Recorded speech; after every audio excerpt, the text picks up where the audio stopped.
The Sand County Foundation, in partnership with the Colorado Cattlemen's Association, the Colorado Cattlemen's Agricultural Land Trust, and Peabody Energy, is proud to present its Leopold Conservation Award in Colorado to a family who is actively committed to a land ethic and who works ceaselessly to paint beautiful landscapes across our nation. The sponsors for this year's award include Peabody Energy, Bradley Foundation, and the Natural Resources Conservation Service. This Leopold Conservation Award is presented on an annual basis in 8 states.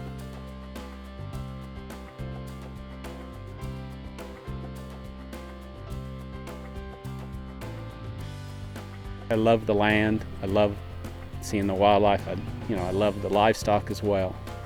And I can't imagine a universe or a range out there without it all there. It just would be boring. You love the land, you want it all here. I don't want it destroyed. I want the next generations to be able to see what I've seen and enjoyed. The ranch probably is somewhat over 100,000 acres.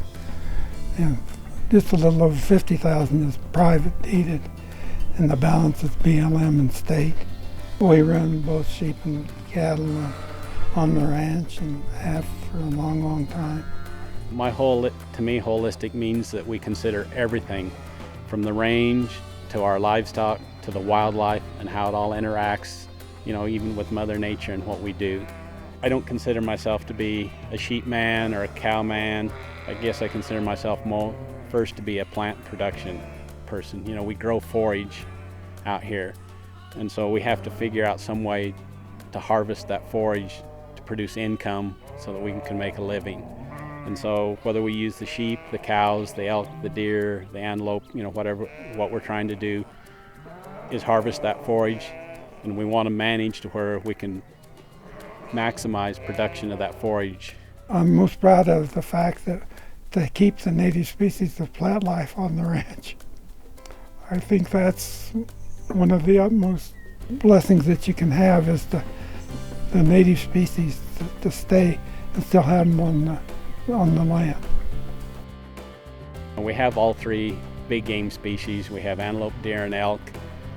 And in the middle 1990s, we enrolled in the Ranching for Wildlife program.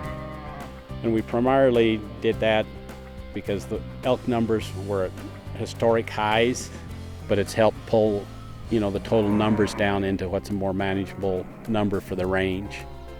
The biggest projects we've done over the last several years have basically been water development projects, where we've partnered with NRCS and also the HPP program through the Colorado Parks and Wildlife. But you can get cost share monies to where we drill wells, we put in underground storage tanks to store the water, you put underground pipelines out to water tanks or water troughs throughout the country. And the idea is to try to better disperse the usage of the country, to get usage in areas where you weren't getting usage before.